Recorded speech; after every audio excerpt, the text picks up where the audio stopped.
What's going on, guys? Back again for another book review. Sam Walton, Made in America, the biography of Sam Walton himself. Took me about 2 weeks, and I try to dedicate 30 minutes to 60 minutes per night reading a biography book. I'm currently reading Elon Musk's biography.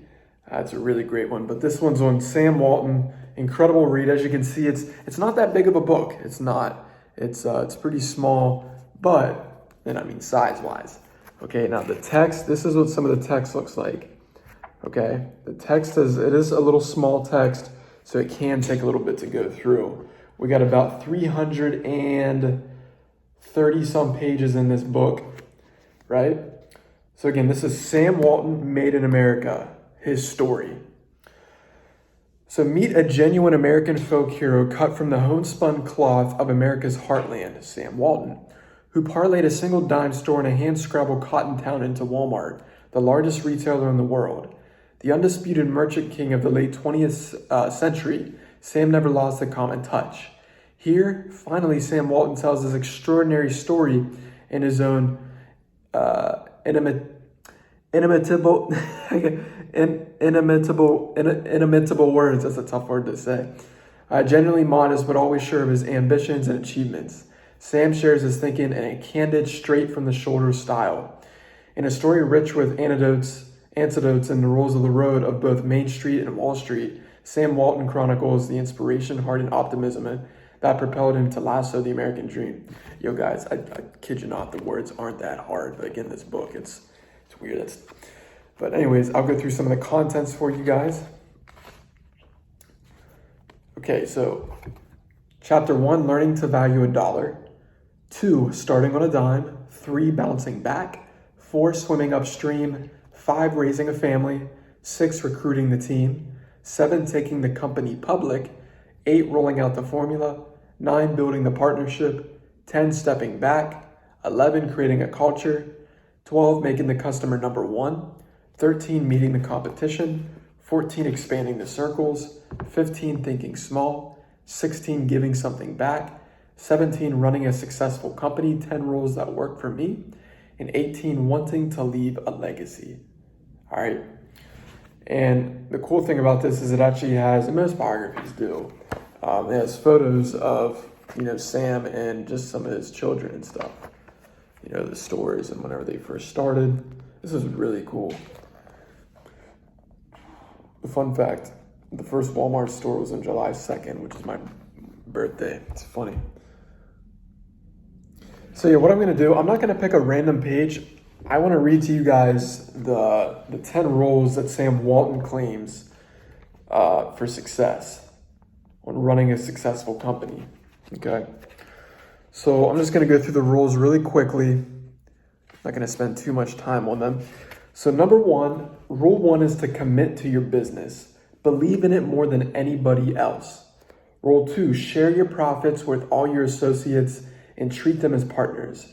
In turn, they will treat you as a partner, and together you will all perform beyond your wildest expectations. Rule number 3, motivate your partners. Money and ownership alone aren't enough. Constantly, day by day, think of new and more interesting ways to motivate and challenge your partners. Rule number 4, communicate everything you possibly can to your partners. The more they know, the more they'll understand. The more they understand, the more they'll care. Once they care, there's no stopping them. Rule 5, appreciate everything your associates do for the business. A paycheck and a stock option will buy one kind of loyalty, but all of us like to be told how much somebody appreciates what we do for them. Rule number 6, celebrate your successes. Find some humor in your failures. Don't take yourself so serious. Loosen up and everybody around you will loosen up. Have fun and show enthusiasm, always. Rule 7, listen to everyone in your company and figure out ways to get them talking. The folks on the front lines, the ones who actually talk to the customer, are the only ones who really know what's going on out there. Rule 8, exceed your customers' expectations. If you do, they'll come back over and over. Give them what they want and a little more. Let them know you appreciate them. Rule number 9, control your expenses better than your competition. This is where you can always find the competitive advantage. Rule number 10, swim upstream. Go the other way. Ignore the conventional wisdom. If everybody else is doing it one way, there's a good chance that you can find your niche by going in exactly the opposite direction. Be prepared for a lot of folks to wave you down and tell you you're headed the wrong way. I guess in all my years, what I heard more often than anything was, a town of less than 50,000 population cannot support a discount store for very long. And then he says, those are some pretty ordinary rules. Some would say even simplistic. The hard part, the real challenge is to constantly figure out always to execute them. You can't just keep doing what works one time because everything around you is always changing. To succeed, you have to stay out in front of that change. So yeah, these are incredible rules of insight. I personally appreciate this so much because I used to work retail at Dick's Sporting Goods for about 2 years. And for those of you who are unaware of this, like I would literally have customers just line up because I was a cashier in my lane when all the other lanes were open. But they did that because I treated the customer with respect, with appreciation. So some of Sam's principles that he was applying, I was already doing. And I didn't even realize that's what you had to do to, have a successful retail company, And the managers would actually get a little bit fed up with me because I wasn't sending the people to the other lines. But the fact that they overlooked, and what they overlooked was they were coming to me because I actually cared about the customer. I wasn't just like, hey, how you doing? Did you find everything out? Okay. Boop, boop, boop. Have a nice day. I would actually write handwritten notes and sign papers and put in the bags of the customer because I wanted them to remember me. What can you learn from this? What can you take right now, whether it's your clients, whether it's your customers, whatever you call them, family?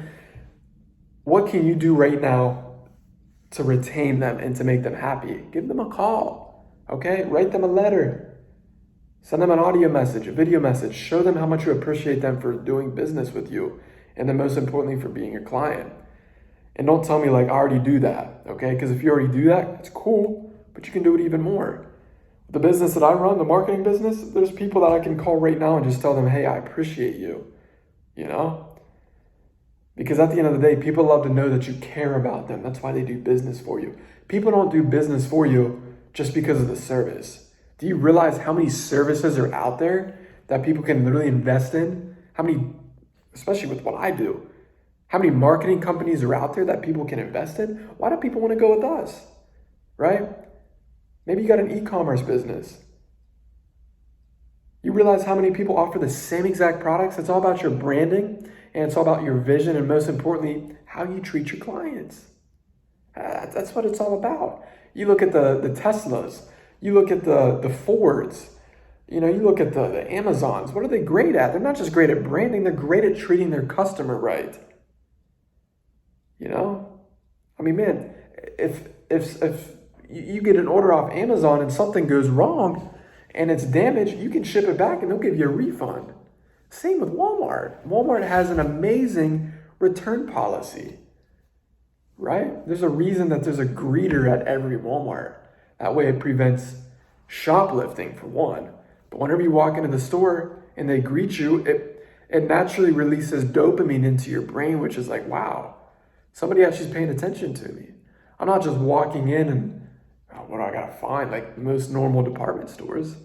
I'm walking in and there's a greeter saying, hi, how are you today? Because they care. How much do you care about your clients? And most importantly, what are you going to do to show them some affection and some more love? That's the secret.